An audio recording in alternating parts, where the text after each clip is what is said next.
আসসালামু আলাইকুম ও আদাব। আমি সৈয়দ ফেরদৌস আহমদ দিলানী। আজও আমার বাবা জনাব জুবাইর আহমদ সার্জন সাহেব আপনাদের উদ্দেশ্যে কিছু গুরুত্বপূর্ণ কথামালা পেশ করবেন। তাহলে এবার ওনার কাছ থেকে শুনুন। ধন্যবাদ। আসসালামু আলাইকুম।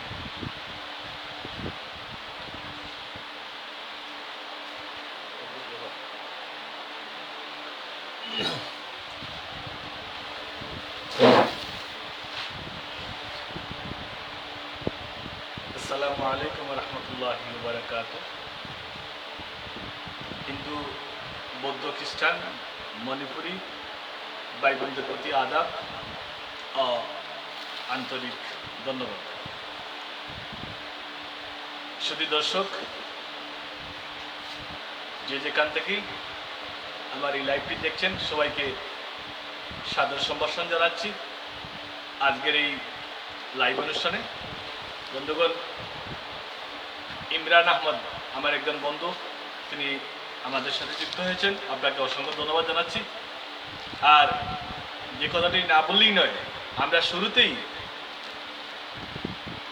লোডশেডিংকে পড়েছিলাম, আপনাদের হয়তোবা দোয়া ছিল, আবার চলে এসেছে, যদিও 3-4 মিনিট লস্ট হয়েছে। কথা ছিল ঠিক 10:30টায় আসবো। হ্যাঁ, এই ধরনের একটা প্রস্তুতিও ছিল, কিন্তু এই বিদ্যুৎ চলে যাওয়ায় আমরা যথাসময় আসতে পারিনি, এই জন্য দুঃখ প্রকাশ করছি। দেশে বিদেশের যে সমস্ত বন্ধুবান্ধব আমাকে সবসময় উৎসাহ উদ্দীপনা দিয়ে থাকেন, সবাইকে আমি অন্তরের অন্তঃস্থল থেকে অনেক অনেক শুভেচ্ছা অভিনন্দন জানাচ্ছি। বন্ধুগণ, আপনারা জানেন আমি সবসময় নিত্য নতুন কোনো বিষয় নিয়ে আপনাদের মাঝে চলে আসি। আজও এইরকম একটি বিষয় নিয়ে আসছি, সেটা হচ্ছে ভোগান্তি। আমাদের দৈনন্দিন জীবনে ভোগান্তি, বিড়ম্বনা বলতে পারেন, এই জাতীয় একটি বিষয় নিয়ে কথা বলার জন্য আমি আপনাদের সম্মুখে আসা। বন্ধুগণ, আমরা যে দেশে আছি, আসলে কি বলবো, একটা বিড়ম্বনা ভোগান্তির স্বর্গরাজ্য বলা যায় এই দেশটাকে। সর্বত্র এর উপস্থিতি লক্ষ্য করা যায়। আমরা চলার পথে দেখছি সর্বত্র এর সমস্যা। বলবেন টেকনাফ থেকে তেঁতুলিয়া, 24 পরগনা, সর্বত্র আমরা বাঙালি এই সমাজ যে পরিমাণ ভোগান্তিতে আছি, কোনো বলে শেষ করা যাবে না। তো আজকে এই বিষয় নিয়ে আমি আপনাদের সামনে আসছি। তো আমি যে জিনিসটা শুরুতেই আমি আমাদের দেশের একজন কিংবদন্তি গীতিকার, যাকে আমাদের দেশের সর্বশ্রেণীর পেশার মানুষ হৃদয় দিয়ে ভালোবাসেন, তিনি সুনামগঞ্জের কৃতি সন্তান। যদিও আমরা সিলেটবাসীও তিনাকে নিয়ে গর্ববোধ করি। শুধু তাই নয়, বাংলা ভাষাভাষী যত গান পাগল মানুষ রয়েছেন, প্রত্যেকে তিনার গান এই মুহূর্তে ভালোবাসেন। আমি যা মনে করি, যদি নোবেল কমিটি গানের উপর কাউকে নোবেল পুরস্কার দেয়, আমি মনে করি প্রথমে তিনাকে দেওয়া উচিত। যে সমস্ত কালজয়ী গান তিনি রচনা করে গেছেন, তার প্রতিটা গান দর্শকের কাছে নন্দিত হয়েছে, দর্শকের মুখে মুখে গানগুলো শোনা যায়। আর তিনি অবশ্য তার নামটা আমাদের বলা উচিত, তিনি মরমী কবি শাহ আব্দুল করিম। তো তার গান বলতে হয় এই জন্য, যেহেতু আমি ভোগান্তি এবং বিড়ম্বনা নিয়ে আমার এই আলোচনা, যেহেতু সেই জন্য আমি দেখতেছি আরেকজন বন্ধু এমডি মতিন আহমদ আমার সাথে যুক্ত হয়েছেন। আপনাকে অসংখ্য অগণিত ধন্যবাদ জানাচ্ছি, শুভেচ্ছা জানাচ্ছি। তো বন্ধুগণ, এই করিম সাহেবের যে একটি অমর গান, যেটা দেশ বিদেশে সমাদৃত হিসাবে আছে, এই গানটা নিয়ে আমি এক সময় শুনেছিলাম যে আরো 2-3 জন গীতিকার দাবি করছেন যে তিনারা এই গানটি লিখেছেন। আসলে সব দোয়া। এটা মরমী কবি শাহ আব্দুল করিমের গান, যিনি মাত্র 8টি রাত্রি ক্লাস করে একজন জননন্দিত দর্শকপ্রিয় পাঠকপ্রিয় গীতিকার হিসাবে খ্যাতি অর্জন করেছেন সমগ্র বিশ্বে। যদি এই মুহূর্তে নোবেল কমিটি চায় থাকেই আমি মনে করি মনোনীত করা উচিত। এই জাতীয় এমন কিছু গান তিনি রচনা করেছেন যা এখনো মানুষের মুখে মুখে শোনা যায়। তো যাই হোক, তিনার গানটা দিয়ে আমি আজকে শুরু করি। যদিও আমি কিন্তু শিল্পী না, কিন্তু এই যে আমি কিন্তু আমার কবিতার মতনও আমি এগুলো পাঠ করতে চাই বন্ধুগণ। তো যে কারণে আমি না বলতেই হয় যে তিনার গানটি এত সুন্দর গান, এত জনপ্রিয় গান, এত ভালো লাগে। এই গানটা শুনলে মনটা কেমন জানি ফিরে যায় অতীত। সে গানটি হচ্ছে, আগে কি সুন্দর দিন কাটাইতাম আমরা, আগে কি সুন্দর দিন কাটাইতাম।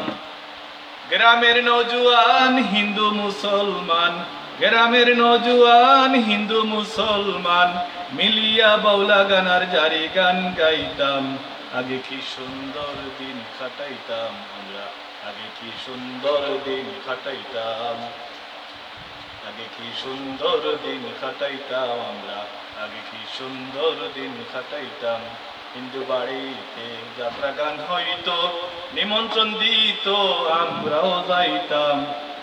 হিন্দু বাড়িতে যাত্রা গান হইতো, নিমন্ত্রণ দিত আমরাও যাইতাম। জারি গান বাউল গান আনন্দের তুফান, গাইয়া সারি গান নৌকা দৌড়াইতাম, গাইয়া সারি গান নৌকা দৌড়াইতাম। আগে কি সুন্দর দিন কাটাইতাম আমরা, আগে কি সুন্দর দিন কাটাইতাম আমরা, আগে কি সুন্দর দিন কাটাইতাম আমরা। বন্ধুগণ, আসলে আমি কোনো শিল্পী না, আমি জাস্ট টুকটাক লেখালেখি করি। সেই সুবাদে এই গান নিয়ে আসছি আপনাদের সামনে, গানের কথামালা নিয়ে আসছি, তিনাকে স্মরণ করছি। এই কথাটাই বলতে চেষ্টা করছি যে আমরা আগে অনেক অনেক সুন্দর ছিলাম, আগে কি সুন্দর দিন কাটাইছি সেটাই বলার চেষ্টা করছি। কিন্তু আজকের এই সময়ে এসে আমি প্রথমত বলতে হয়, এটা আমাদের এই আধুনিক যুগের নোংরামি। এই জন্যই বলতে হয় আমরা দিন দিন আধুনিকতায় ঢুকছি, কিন্তু আমাদের দৈনন্দিন ভোগান্তি বেড়েছে। এটা ধ্রুব সত্য বলতেই হয়। আমরা স্মার্ট হচ্ছি, সুন্দর হচ্ছি, আমাদের কারুকার্য সিস্টেমে নিয়ে আসছি, কিন্তু এই সিস্টেম আনতেই আমাদেরকে বিপদের সম্মুখীন ফেলছে মানুষের। অহেতু কষ্ট, ভোগান্তি, বিড়ম্বনা আমরা সকলকে দিয়ে চলছি। যেমন আমি প্রথম যে বিষয়টা না বললেই নয়, আমার অনেকেই জানেন, অনেক বন্ধু বান্ধব স্বজন জানেন, আপনারা আমার ছোট ভাই, সে মধ্যপ্রাচ্যের একটি দেশে বসবাস করছে বহুদিন যাবৎ। তো মাঝে মধ্যে আমাদের পারিবারিক কিছু টাকা পয়সা সে পাঠালে আমরা এই ব্যাংকটাকে উত্তোলন করার চেষ্টা করি, যেটা আপনারা জানেন এই মানি ট্রান্সফার ইউনিয়নে আমরা এভাবে টাকাটা পেয়ে থাকি। যখন এই টাকাটা উত্তোলন করতে ব্যাংকে যাওয়া হয়, তখন যে ভাই কি পরিমাণ ভোগান্তি বলা বাহুল্য। প্রথমত সিকিউরিটি গার্ড সাহেব তো লম্বা লাইন থেকে মেটাল ডিরেক্টর সাহায্যে কি করলেন, চেক আপ করলেন, একটা লাইনে ছিলাম। পরে সেখানে যাওয়ার পর দেখা গেল যে কাউন্টারের সামনে একটা লাইন, দীর্ঘ লাইন, কি ভাই 20 মিনিট 30 মিনিট লাগবে। এভাবে দেখা গেছে এই আমাদেরকে সিস্টেম ওয়াইজ, কম্পিউটার ওয়াইজ একজন পর একজন ঘন্টার পর ঘন্টা ওয়েটিং করতে হচ্ছে। অথচ আমরা দেখেছি কিছুদিন আগেও এ ধরনের কোনো অসুবিধা ছিল না, খাতায় লিখেই ওনারা টাকা দিচ্ছেন। কিন্তু আজকের এই সময়ে এসে দেখা যায় কি ভাই, না এখন তো কম্পিউটার নেট পাওয়া যাবে না ভাই, অপেক্ষা করতে হবে। এই যে এটা বিড়ম্বনা, এটা খুবই দুঃখজনক, খুবই দুঃখজনক, খুবই কষ্টকর। আমি সেদিন এই করোনাকালীন সময়ে ওই আমাদের সম্মানিত ম্যানেজার মহোদয়, তিনি এয়ার কন্ডিশন রুমে চা খাচ্ছেন, আড্ডা দিচ্ছেন, গল্প দেখতেছেন, এখানে দীর্ঘ সারি একটি লাইন রাস্তায় চলে গেছে। অথচ তোনার কোনো বুদ্ধ হচ্ছে না, যেখানে আরো দুই একটি লোক দিয়ে আমি এটারে কভার করি। কিন্তু সরকার যেখানে করোনাকালীন লকডাউনে মানুষকে নিরাপদে রাখার জন্য বাসা বাড়িয়ে, সেখানে দেখা গেছে যে ব্যাংকের এই ধরনের কার্যপ্রণালী আমার কাছে খুবই বিরক্তিকর হয়েছে। আমি গেছিলাম বোধহয় 10টার দিকে, আমি 2টার দিকে আসছি। চিন্তা করছেন, মাত্র 5 মিনিটের কাজ। কেউ অস্বীকার করতে পারবেন? আজ থেকে আমরা যদি একটু পিছনে যাই দেখবেন যে ব্যাংকে এই ধরনের ছিল, কোনো পুষপাস ছিল না, এই খাতা কলমে তিনারা লিপিবদ্ধ করছে, টাকা দিয়ে দিছে। কিন্তু আজকের এই সময় এসেছে, আমরা দেখতেছি যে নিত্য নতুন সিস্টেম ওয়াইজ সৃষ্টি হচ্ছে, কিন্তু এই গ্রাহক বা ক্লায়েন্টস যারা আছি আমরা কেউ আমরা সুবিধা পাচ্ছি না, আমরা কষ্ট করতে হচ্ছে। জানেন এই কষ্টের জন্য কি পরিমাণ ভয়াবহ অবস্থা রেখেছেন আল্লাহ তাআলা। আমাদের কোরআন পাকে বলা হয়েছে, হাদিসে বলা হয়েছে যে যে সমস্ত মানুষ মানুষকে কষ্ট দিবে তার জন্য আখিরাতে রয়েছে প্রচন্ড রকমের এই শাস্তি। কেন আমরা সেটা করতে যাব? মানুষকে যতটুকু পারা যায়, দ্রুত পারা যায়, সহজে পারা যায় তাকে সার্ভিস দেওয়া, সেখানে না দিয়ে আমরা কি করতেছি, তাকে কষ্ট দিচ্ছি। আর যে আপনারা জানেন এই মুহূর্তে জলবায়ু পরিবর্তন যে প্রভাব, আরে বাপরে বাপ কি পরিমাণ গরম, সেখানে মানুষকে এই যে ঘন্টার পর ঘন্টা তিনারা কি করলেন, কষ্ট দিলেন। আমি এই ব্যাংকের কথা বলছি, তিনারা সরকারে বারবার বলছে সামান্য এই লাভে আপনারা লোন দিন, কি ব্যবসায়ীকে লোন দিন, কৃষককে লোন দিন, সেটা সরকারের নির্দেশ, কিন্তু তিনারা যে লোন দিবেন, আরে বাবা 2জন 3জন গ্রান্টার লাগে, একই ব্যাংকের অ্যাকাউন্ট হোল্ডার হতে হবে, কত কাহিনী। আপনি এখন লোন উঠাবেন, আপনি এই অ্যাকাউন্ট এই ব্যাংকের ব্রাঞ্চে আপনার হয়তো বা পরিচিত কেউ নেই, আপনি কিভাবে এইটা লোন দিতে নেন? এই যেটা বিষয়গুলো কঠিন করে রেখেছেন না।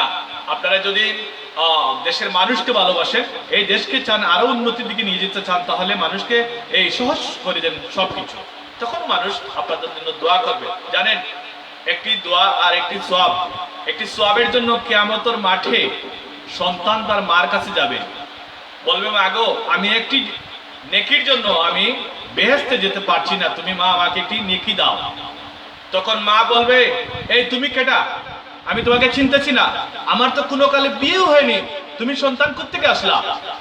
কারণ তখন একটি নেকির জন্য মানুষ কাড়াকাড়ি করবে, কেউ কাকে একটি নেকি দিয়ে সাহায্য করিবে না। ভাই বন্ধু স্বজন, আপনারা যে যেখানে যে ধরনের সার্ভিস দিচ্ছেন, আপনারা মানুষকে বিভ্রান্তির মধ্যে ফেলবেন না, বিড়ম্বনা দিবেন না, কষ্ট দিবেন না। যত দ্রুত সম্ভব তাকে সার্ভিসটা দিয়ে তাকে মূল্যায়ন করুন, সে যেন খুশিতে আপনার কাছ থেকে চলে যায়। আসুন দ্বিতীয় সেক্টরে আমরা আসি। আমার দ্বিতীয় বিষয়টা হচ্ছে, আমাদের দেশ গরিব মধ্যবিত্ত একটি দেশ, যেখানে অ্যাভেলেবল চাকরির সুবিধা নেই। সেখানে অনেক সময় দেশের এই অবস্থায় মানুষ তার সহায় সম্পত্তি বিক্রি করে মনে হয় ভাবে যে আমি বিদেশ চলে যাই। আরে বাবা বিদেশ যেতে যে কি পরিমাণ ভোগান্তি, আল্লাহ আল্লাহ তুমি মাফ করো, ইচ্ছা আর জাগে না আর বিদেশ যাই বিদেশ যাই। কি পাসপোর্ট করবেন? যেখানে 1-2 দিনে পাসপোর্ট দেওয়া যায়, সেখানে উনারা 30 দিন 35 দিন নিচ্ছেন। কেন? এমনটা হচ্ছে আপনাদের। মানুষকে ভালোবাসো, মানুষকে সহজ করে দিন। এই দেশ থেকে সে যদি অন্য দেশে চলে যায়, সে রেমিটেন্স পাঠাবে ভাই, সরকার উপকৃত হবে, পাশাপাশি তার পরিবার পরিজন সুখী হবে। আপনি কি চান না এই দেশের মানুষ সুখী হোক, তার পিতামাতা সুখী হোক, তার ভাই বোন কষ্ট থেকে মুক্তি পাও? সেটা চান না আপনি? আপনারা চান অবশ্য। এই একটু সহজ করুন না কেন? একই সাথে এই টেস্ট সেই টেস্ট, এই মেডিকেলে গেলে এই টেস্ট সেই টেস্ট নিয়ে কাহিনী করা হচ্ছে। এবং এই মুহূর্তে যেটা হাসতে হয়, এই যে করোনা নামক এটা ভয়ঙ্কর এই অদৃশ্য রোগের যে প্রাদুর্ভাবের ফলে যে এখন এটা টেস্টের কাগজ দিতে হচ্ছে, সেখানেও জাল জুফরা হচ্ছে, ভোগান্তির কোনো শেষ নাই। সিরিয়াল ধরতে আর শেষ মানুষের যে আশা আকাঙ্ক্ষা ইচ্ছা এগুলো ধূলিসাৎ, একদম মৃতপ্রায়। মানুষের আর মানুষদের কোনো হাসি নাই। আর যারা চলে যায় তারা কয় ভাই আমি এখানে আর যাবো না। তো এই মুহূর্তে মনে এই কুমার বিশ্বজিতের গান মনে পড়ে যে একদিন বাঙালি ছিলাম রে, একতারা বাজাইও না, ডাকডোল পিটাইও না, আমরা একদিন বাঙালি। এই সময় আমি কোনোদিনও বাঙালি ছিলাম না, কোনোদিনও বাঙালি ছিলাম না। এরকম মানুষ যখন ভোগান্তি পেতে পেতে মানুষ যখন এই দেশ ছেড়ে যায়, তখন সে আর এই দেশ মুখে হতে চায় না। এমনটাই দেখা গেছে যে আমার বন্ধু বান্ধব অনেক আছেন আজকে বিশ্বের বিভিন্ন দেশে, যেমন আমেরিকা, অস্ট্রেলিয়া, কানাডা, ইংল্যান্ড, বিভিন্ন দেশে রয়েছেন। তিনারা আমার এই কথাগুলো শুনছেন, দেখছেন, আমার কথা একমত হবেন অবশ্য। আমার বিশ্বাস এই ধরনের একটি পরিস্থিতির সম্মুখীন আমরা হচ্ছে কন্টিনিউ। তো যে যেখানে আমরা সার্ভিস দিচ্ছি, আমরা যদি ইহকাল পরকালের চিন্তা করি ভাই বন্ধু স্বজন, এলে আমরা কখনো কাউকে কষ্ট দিব না। আমি আমার মনে হচ্ছে এই মুহূর্তে আমি তখন ঢাকার গাজীপুরস্থ একটি ইন্ডাস্ট্রিয়াল এরিয়ায় জব করি। আমরা অনেকজন এইখানে আমাদের বিশেষ করে গোলাপগঞ্জ বিয়ানীবাজার অধিবাসী যারা আছেন আমার বন্ধু বান্ধব, তারা সবাই দেখছেন। আমরা বিশেষ করে 2টি ঈদের পূর্বে আমরা ট্রেনে সিলেটে আসতাম। তো আমরা প্রথম সবাই কিন্তু টিকিটের জন্য যেতাম। চিন্তা করলাম না এভাবে সব না গিয়ে একজনকে আমরা মনোনীত করে তার কাছে টাকা দিয়ে পাঠিয়ে দেবো। তো আমাদের একজন ভাই আমাদের এই এলাকার বড় ভাই, তিনি জনাব শামীম চৌধুরী, অনেকেই চিনেন তাকে। শামীম চৌধুরী ভাইয়ের হাতে আমরা টাকা তুলে দিলাম। তিনি সেহরিকে সোজা কমলাপুর চলে গেলেন। সেখানে গিয়ে তিনি লাইনে থাকলেন দীর্ঘক্ষণ। উনি রোজা রেখে কষ্ট করে ফিরে এলেন, না টিকিট পাননি।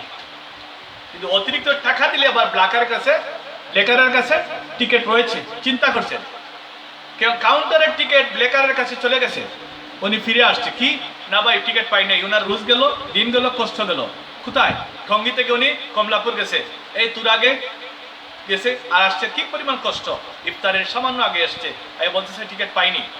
পরের দিন আবার এইভাবে সেহরিকে গেছে, এদিন হয়তো পেয়ে আসছে। একটা সময় ট্রেনে উঠার পরে দেখলাম যে না, অনেকগুলো সিট আছে। আমি পরের বছর থেকে কিন্তু আর টিকিট করি নাই। আমাকে বলতো তুমি কি টিকিট করবে? আমার না, আমার টিকিট লাগবে না। এইভাবে আমি ট্রেনে এসে, আমি প্ল্যাটফর্মে এসে অনেক সময় টিটির কাছে বললাম ভাই আমি সিলেট যাবো, আমার কাছে এই টাকা আছে, আপনি 100 টাকা নিন, আমাকে সিট দেন। ওই সিট দিয়ে দিল, সুন্দর দস্তুর মধ্যে আমি চলে আসছি, কোনো সমস্যা হয় না। কারণ টিটির কাছে অনেক সুবিধা রয়েছে, বোঝা গেল তার নিজস্ব কিছু সুযোগ সুবিধা রয়েছে। সে একটা চিট দিয়ে আমাকে নিয়ে আসছে সিলেট। তো দেখা গেছে যে আপনি কাউন্টারে গেলেন কিন্তু আপনি টিকিট পেলেন না, আবার দেখা ভিতরে টিকিট পাওয়া যাচ্ছে। এটা কেমন কথা? না, এটা হয় না। আপনি আইন নীতি সর্বত্র এক সমান করতে হবে। মানুষকে যত দ্রুত মানে সার্ভিস দেওয়া যায় সেটা চিন্তা করতে হবে। কিন্তু আজকে অত্যন্ত পরিতাপের বিষয়, সর্বত্র এর প্রভাব এর বিস্তার করছে যে আমরা মানুষকে কষ্ট দিলেই যেন আমরা আনন্দ পাই, এমনটাই মনে হচ্ছে আর কি। বন্ধুগণ, দেশে বিদেশে যারা রয়েছেন তিনারা আমার কথায় অনেকে হয়তো বা কষ্ট পাবেন, না হয় কষ্ট পাওয়ার কথা না। আমি যেগুলো বলছি, এই কিছুদিন আগে আমার বাচ্চা আমবাখনা গার্লস স্কুলের স্টুডেন্ট দুজনেই তারা বললো আইয়া কি গার্জিয়ানের জন্ম নিবন্ধন কার্ড, এই কার্ড সেই কার্ড ইত্যাদি লাগবে। আরে বাবা, আমরাও তো পড়ালেখা করলাম, এই ক্লাস 1-এ গিয়ে ভর্তি হলাম আর একদম এসএসসি পাস করে আসলাম, কেউ কিছু বললো না, কেউ কিছু দিতে হলো না। এটা কি ধরনের একটা কথা? এটা তো বিভ্রান্তির বলা। আইডি কার্ড, বাবার আইডি কার্ড, মার আইডি কার্ড, এগুলো কি দরকার, কি প্রয়োজন? সে কিসের কি এমন পড়ালেখা করতেছে আর এখানে মহাভারত সৃষ্টি হয়ে যাচ্ছে। আমার তো বোধগম্য হচ্ছে না। আমি দেখতেছি আমার শ্রদ্ধাভাজন বড় ভাই মোহাম্মদ আইয়ুব শাহ সুদূর নারায়ণগঞ্জ থেকে আমার সাথে যুক্ত হয়েছেন। আপনাকে অসংখ্য অগণিত ধন্যবাদ ভাইজান। এভাবে সবসময় উৎসাহ উদ্দীপনা দিয়ে থাকবেন, আমি সেটাই কামনা করতেছি। আপনার সুস্বাস্থ্য এবং দীর্ঘায়ু কামনা করতেছি। বন্ধুগণ, যে যেখান থেকে দেখছেন, আপনারা জানেন আমরা অত্যন্ত মধ্যবিত্ত একটা দেশের মানুষ, সবাই মোটামুটি গরিব অসহায়, কিন্তু আমরা বলতে হয় যে আমরা প্রত্যেক জায়গায় আমরা এতটা বিড়ম্বনা, এতটা ব্যস্ততার মধ্যে আমরা সময় পার করছি। দেখা গেছে যে এটা মৌসুম, ঈদ আসছে, অনেকে ইচ্ছা থাকলেও কিন্তু সে দেশের বাড়ি যেতে পারবে না। যারা বিশেষ করে চিটাগাং, ঢাকা বিভিন্ন ডিস্ট্রিক্টে জব করছেন, আশা থাকলেও সে যেতে পারবে না, কারণ এই যে ভোগান্তি নামক একটা বিষয় লেগে আছে। যেখানে 500 টাকা যাওয়া যাবে সেখানে 2000 টাকা খরচ করে কিন্তু যথাসময় যেতে পারবে না। এর বাদে তো রয়েছে দুর্ঘটনা, অ্যাক্সিডেন্টের মহাধরনের এই বিপদ আপদ ইত্যাদি আছে। কারণ লঞ্চ স্টিমার যদিও চলবে কিন্তু সে এই যে সিট পাবে না, সে যেতে পারবে, অনেক অসুবিধায় পড়ে যাবে। এই জন্য ভাই বন্ধু স্বজন আপনারা যে যেখানে আছেন মানুষকে সহযোগিতা করুন, আন্তরিকতা সেই সহযোগিতা করুন। কি হবে ভাই? সহযোগিতা করলে আপনার জন্য দোয়া করবে, এই দোয়াটা আপনার কাজে লাগবে, আপনার বাচ্চা কাচ্চার জন্য কাজে লাগবে, আপনার কাজে লাগবে, আপনি সুস্থ থাকবেন, ভালো থাকবেন। এই জন্য আমরা সব সময়, আমরা তো ধর্ম পালন করি ভাই আল্লাহকে পাওয়ার জন্য। আল্লাহকে পেতে হলে আপনি সহজ হতে হবে, আপনাকে সহজ না হলে আপনি আল্লাহ পাবেন না। কারণ এই যে একটা অবস্থা, বিশেষ করে যারা বিদেশে যেতে চাচ্ছেন, যারা এই দেশে কিছু করতে পারছেন না, তাদেরকে আমরা সর্বাত্মক সহযোগিতা করি, বিশ্বাস ইচ্ছা এভরিথিং দিয়া। কিন্তু দেখা গেছে সেখানে আমরা তাদেরকে কষ্ট দিচ্ছি। অনেক সময় দেখা গেছে যে এই কষ্টের কারণে তার মন মানুষকে নষ্ট হয়ে যাচ্ছে। সে বিদেশে চলে গেলে সে ফিরে আসতেছে না, বাবার অনেক কাকুতি মিনতি সে শুনতে চায় না, তখন দুধের স্বাদ গুলে মিটাইতে হয়। এইভাবে ভিডিও কলে সে কথা বলে নেই, আসতে চায় না, তার মন চায় না আসতে। আমি চাই যেন এই দেশ, এই জাতির সাথে, মানুষের সাথে এই প্রেমের জন্য একটা সম্পর্ক থাকে সবার। যারা ইংল্যান্ড, আমেরিকা, অস্ট্রেলিয়া যারা সিটিজেন ভাবে আছেন, তারা তো আসার প্রশ্ন উঠে না। হয়তো যারা গালফে আছে তারা হয়তো অনেক সময় চিন্তা করে। যাই হোক, আমি আবারও যাচ্ছি বিদেশ ব্যাপারে। যেমন আমাদের অনেক সময় যারা আমরা মধ্যবিত্ত, মন চায় যে হঠাৎ আমরা পার্শ্ববর্তী দেশগুলো বেড়ে, সেখানে যেত যে বিড়ম্বনা, বাপরে বাপ, এই পার্শ্ববর্তী দেশ India, Nepal, Bhutan, Malaysia, Singapore, Thailand, এগুলো যেত যে কাহিনী। কেন এটা হচ্ছে? এটা আরো সহজ করুন। সবাই যেন এই পৃথিবীটাকে দুচক্ষু মেলে দেখে যেন মরে যেতে পারে। আপনারা যদি সহজ না তার একটা আকাঙ্ক্ষা রয়ে গেল। এই জন্য এই যে আমি যাব করে আমার দিল্লি যাওয়া হয়নি, আমি ভিসা লাগিলাম, পাসপোর্ট করে নিলাম, এগুলো করে নিও আমি দিল্লি যে এই করোনা চলে আসলো, আমার ভিসাটা নষ্ট হয়ে গেল, যেতে পারলাম না। আমার ইচ্ছা ছিল আমি আজমির শরীফ ঘুরে আসবো। যাকে বন্ধুগণ, এবং আমার ছোট ভাইয়ের ইচ্ছা ছিল আমরা যেন আমার মাকে নিয়ে আমি যেন ওমরা হজ করে আসি, কিন্তু এই করোনা নামক একটি মহামারী আমাদেরকে যেতে দিল না। আর জানি না এখন যেতে হলে এই টেস্ট সেই টেস্ট দিতে হবে, একই সাথে ইয়ে করতে হবে, কি বলে যেন এই করোনা সার্টিফিকেট লাগবে, করোনার এই যে টিকার সার্টিফিকেট লাগবে। এই যে এটা বিরাট একটা ব্যাপার সেবার। এটা অবশ্য আমার ইচ্ছা ছিল না যদিও, কিন্তু এখন যে পরিস্থিতি প্রেক্ষাপট মনে হয় যে টিকাটা নিতেই হবে, না হয় এই দেশ থেকে অন্য দেশে যাওয়া একদম মানে কঠিন হয়ে যাবে। এই যে বললাম না, ভোগান্তি আমাদেরকে পিছ ছাড়ছে না। তো যাই হোক, আমরা যেন এত মানুষের দেশ, এত বেশি মানুষের দেশে কেন আমরা এইগুলো আরো সহজ করতে পারি না? যেমন ব্যাংক, আজকের এই জগতের ব্যাংক, আমাদের দেশে 53টা ব্যাংক রয়েছে ভাই, এক একটা ব্যাংকের 200-300 ব্রাঞ্চ আছে, তারপরেও কেন এত ভোগান্তি আমি বুঝে উঠতে পারতেছি না। তো যাই হোক বন্ধুগণ, শুধু এখানে নাই, প্রতিটা সেক্টরে আপনি যদি হসপিটালে যান সেখানে দেখবেন যে মুমূর্ষ রোগী মৃত্যু পায়, এমন এক অবস্থা, তাকে কাহিনী করতে করতে তাকে এখানে ট্রলিতে দেখা গেছে যে মৃত রেখে দিয়েছে, এই অবস্থা। এটা লোক সেটা লোক, কোথায় দিয়ে আসছে, কেন আসছে, কি জন্য আসছে ইত্যাদি কারণে একজন অ্যাক্সিডেন্টারি রোগী, অসুস্থ রোগী একদম নিঃশ্বাস সেই সামনাসামনিতে, তার উচিত ছিল না তাকে আগে চিকিৎসা দেওয়া, সেটা না করে এইরকম অবস্থা। আজকে প্রতিটা হসপিটালের কাহিনী এইরকম। আল্লাহ পাক যেন এই পথে যেন না নেওয়ায়, আল্লাহ পাক এটাই আমরা যেন সবাই কামনা করি। একই সাথে আপনি যদি কুটি যান, ভাই আপনি আমাকে মারেন, আমি কুটি যাব না, এত ভোগান্তি। কে আপনাকে সহযোগিতা করবে? একটি মামলায় করেন আপনি, যার সাথে মামলা করলেন, এই মামলা করতে লাইফ যাবে, কিন্তু মামলার ফিনিশিং টানবে না তারা। অতএব আমাদের দেশে আপনি কি সার্ভিস পাবেন? সার্ভিস হয় দুষ্কর, কঠিন। টাকা হইলেও কি সার্ভিস? জি না, সার্ভিস পাবেন না। আমাদের ভোগান্তি আমাদেরকে পেতেই হবে। আমাদের ভোগান্তি পেলে হয়তো তারা খুশি হয়, এমনটাই মনে হচ্ছে। আপনি প্রতিটা সেক্টরে এই ধরনের একটা ভোগান্তি, আর এই ভোগান্তি থেকে আমরা যতক্ষণ পর্যন্ত বের হবো না, ততক্ষণ পর্যন্ত আমাদের দেশের মানুষ এবং আমরা কেউ সুখী হতে পারবো না। এটা আমার দৃঢ় বিশ্বাস। বন্ধুগণ, আমি দেখতেছি অনেক বন্ধু বান্ধব, স্বজন, প্রিয়জন, সুদীজন, ঘনিষ্ঠজন আমাকে যারা খুব বেশি অন্তরের অন্তঃস্থল থেকে ভালোবাসেন, প্রত্যেকেই দেখতেছি আমার লাইভে চলে এসেছেন। সবাইকে অসংখ্য অগণিত ধন্যবাদ জানাচ্ছি। একই সাথে সবার সুস্বাস্থ্য এবং এই সময় করোনাকালীন সময়ে কুরবানির ঈদকে যেন সুন্দরভাবে উদযাপন করতে পারেন, আমি এই দোয়া করছি। এবং একই সাথে আপনাদের কাছে দোয়ার দরখাস্ত রাখছি। শুধু দর্শক এবং শুভানুদ্দায়ী ভাই বোনেরা, আপনারা আমার এই লাইভটা যদি ভালো লাগে, আমি আশা করছি আপনারা ইউটিউবে গিয়ে আমার লাইভটি সাবস্ক্রাইব করবেন। একই সাথে যে সমস্ত বন্ধুগণ আমার কথাবার্তা শুনছেন, সবাইকে সাদর সম্ভাষণ জানাচ্ছি। আর কথাবার্তায় যদি কোনো ত্রুটি বিচ্যুতি আমি করে থাকি, আমি ক্ষমা সুন্দর দৃষ্টিতে চেয়ে নিচ্ছি, আমাকে ক্ষমা সুন্দর দৃষ্টিতে দেখবেন। বন্ধুগণ, এ পর্যায়ে আমি আমার এই যে সমস্ত কথাবার্তা বলছি, এগুলো সমস্ত আমার স্মৃতি থেকে বলছি। আর আমি সবসময় বলে থাকি, আমি হাইয়ার এডুকেটেড কোনো লোক না, আমার একটা অভিজ্ঞতা আছে, সেটা আমি কাজে লাগাই। এই অভিজ্ঞতাটাই আপনাদেরকে শেয়ার করছি। তো বন্ধুগণ, আমরা যদি সব ক্ষেত্রে, যেমন আমার একজন আঙ্কেল আছেন, আনোয়ার আঙ্কেল, তিনি ঈদের সময় আসতে সময় এই যে সেখান থেকে নুহা রিজার্ভ করে আসবেন, একেবারে নিচে 3 থেকে 4,000 টাকা, যেখানে 500 টাকা তিনি আসতে পারতেন।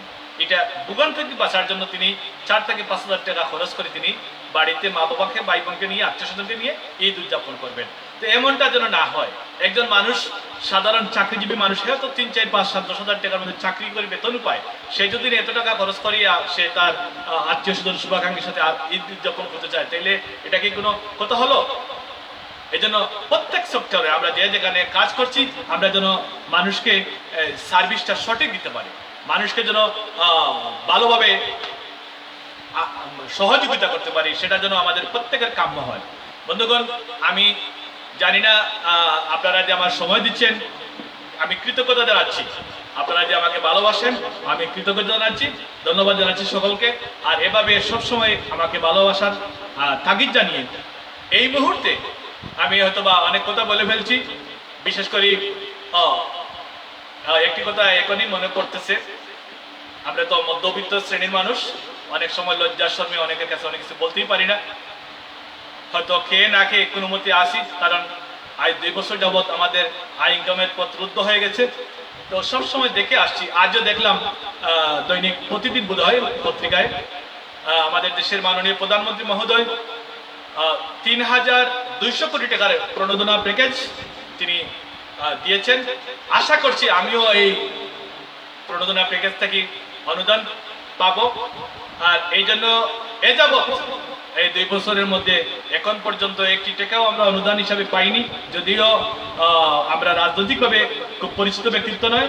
তারপরে বলবো যে এই দেশের একজন নাগরিক হিসাবে আমরাও সেটা প্রত্যাশা করি, পাওয়ার প্রত্যাশা করি। যদি দেওয়ার আদৌ ইচ্ছেই থাকে তাহলে আমার বিকাশ নাম্বারটা প্লিজ আপনারা নিয়ে রাখেন, 01737697078। এটা হচ্ছে আমার বিকাশ নম্বর। যদি ইচ্ছা হয় তাহলে এই প্রণোদনায় আমাদেরকেও যুক্ত করবেন। অথবা আমরা খেটে খাওয়া মানুষ, আপনারা এই জাতীয় মানুষকে এই প্রণোদনা প্যাকেজের মধ্যে নিয়ে আসছেন। আমার কাছে খুব ভালো লেগেছে, ৩,২০০ কোটি টাকার প্যাকেজ। যাই হোক, আমি মাননীয় প্রধানমন্ত্রী মহোদয়কে এই দুর্যোগ মুহূর্তে এসে তিনি যে সহযোগিতার হাত পাইছেন, আমি তিনাকে অসংখ্য ধন্যবাদ জানাচ্ছি, শ্রদ্ধা জানাচ্ছি, ভালোবাসা জানাচ্ছি। আর একই সাথে এই রজনীর, এই সুন্দর রজনীর সুমহান রাত্রিতে সকালকে শুভেচ্ছা, অভিনন্দন, শুভকামনা জানিয়ে এখানে শেষ করতে চাই। আল্লাহ হাফিজ, সবাই ভালো থাকবেন, শুভরাত্রি। আসসালামু আলাইকুম রহমতুল্লাহি ওয়া বারাকাতুহু।